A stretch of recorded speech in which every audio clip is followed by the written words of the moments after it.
Hello everyone, hello teachers. So for today's video ay pag-uusapan natin yung mga commonly hinaing ng mga newly launched teachers at saka yung mga new applicants. By the way teachers, wala ako ngayon sa bahay. I'm in my in-laws house kasi bibinyagan kasi bukas yung aking anak. Yes, yung aking 5-month-old baby.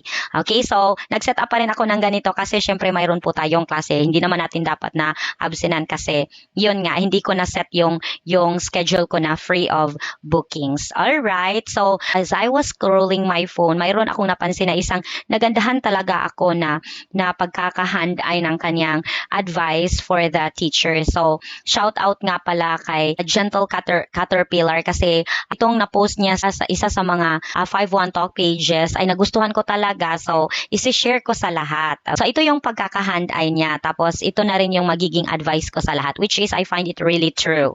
Okay, ang dami kong nabasa na reklamo about low bookings. Here is my point of view. So ito yung kanyang point of view that I will also accept this one as true. Yes, madaming students ang 5-1 Talk pero marami ding teachers. So new applicants and new teachers, brace yourself kasi hindi madali. Yeah, totoo po yun. Hindi po siya madali.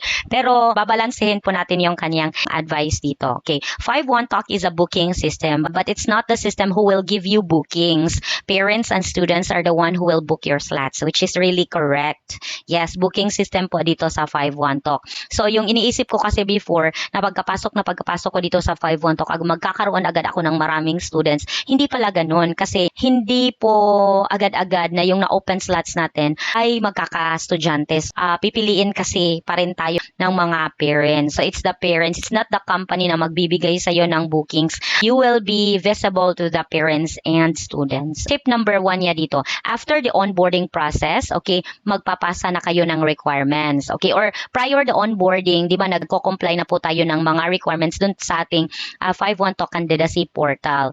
So, isa doon ang profile picture, ang audio introduction ninyo. Okay, so, syempre, mayroon tayong profile picture and then audio introduction. Dito, mag-start ang laban. Talaga, laban talaga. You have to submit the best picture, a professional one.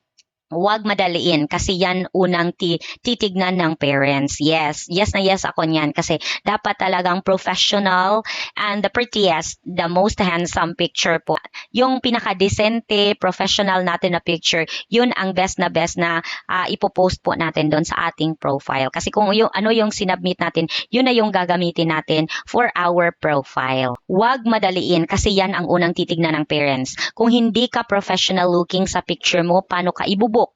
Okay, di ba? It makes sense. Okay, next, your audio recording. Make sure na clear and precise yung pronunciation mo ng words. Of course, kasi pagkatapos tignan ni parent ng iyong picture, okay yung picture, tapos pakikinggan yung audio recording mo. Maganda ba yung pagkaka-pronounce mo ng words? Kasi very particular sila sa pronunciation. Kasi paano ka i-book ng parents for speaking classes? Kung ikaw nga mismo, hindi maayos magsalita. Again, wag madaliin. Make sure na perfect ang audio recording mo. Number 2, pagka-launch sa'yo, ayusin ang slots. Mag-open ng slots na kaya mong panindigan. Huwag yung i-open mo lahat tapos di mo pala kayang bantayan. Yes, yan po talaga. Kasi commitment po yun. Once na nag-open tayo ng mga slots, meaning to say that the company is really thinking na online po kayo. So, yun yung usually nangyayari sa mga newly launched teachers kasi they don't know na they have to be online the moment na mayroon silang mga open slots kasi posible tayong magka-sudden bookings. Okay, number 2.1, ayan nakalagay dyan, 2.1.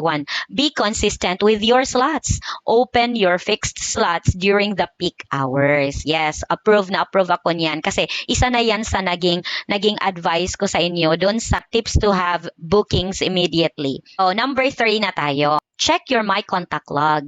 Gawin agad ang pinapagawa sa'yo. Yeah, kasi yung iba, hindi sila nag-i-explore sa my page at saka hindi nila ino-open yung contact logs. Mayroon yung mga instructions doon.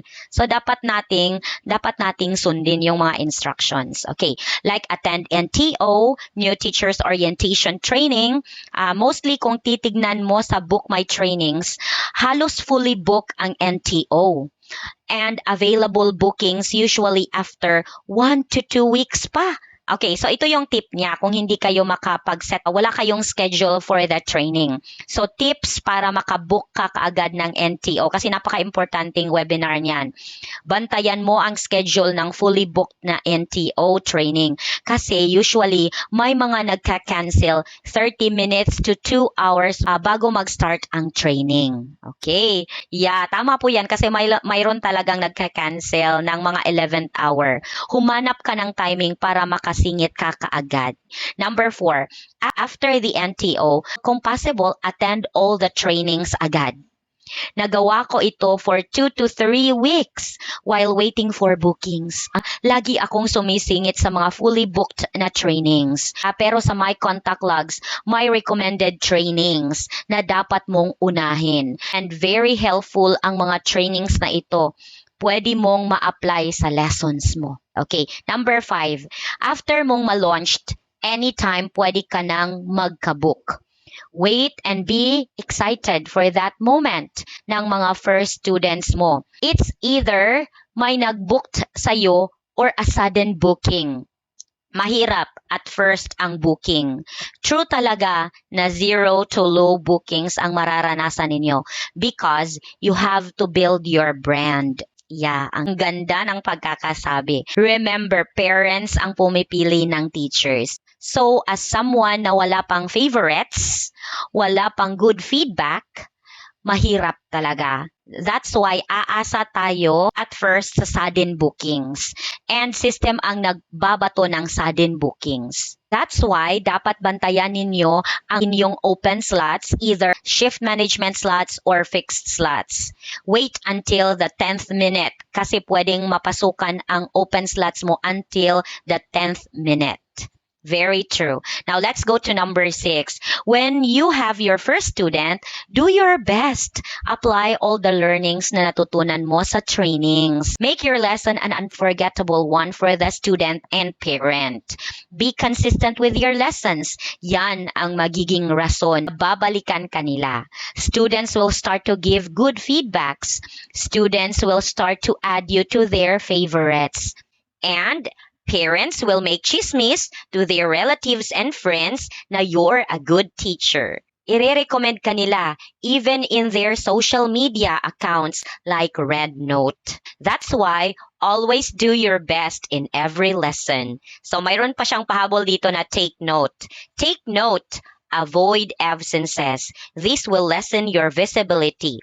Huwag mawalan ng pag-asa. Laban 5-1 Talk teachers.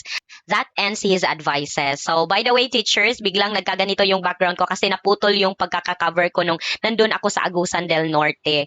So, I'm already here in our place at Maramag Bukidnon. Hi, shout out sa lahat ng mga taga Maramag Bukidnon. Kamusta ang tanan diha? So, yun na yun, teachers. So, I hope that this video helps you, especially for those na nag-a-apply pa sa 5-1 Talk and yung mga malapit ng ma-launch at saka yung mga na-launch na. So, you have to follow the advices and ginawa ko na rin siyang advice ko kasi syempre I agree with those na advice po niya or mga nasabi niya sa kanyang short blog. So, thank you very much for watching this video and if you find me the rightful person na mag-guide sa inyong pag-a-apply dito sa 5-1 Talk, don't hesitate to message me in my TikTok Messenger or Facebook. Kaya dito, if you watch this one, just comment down below so I can connect to you and guide you all throughout the application process. That would be all for today. Thank you so much and God bless everyone. Bye-bye!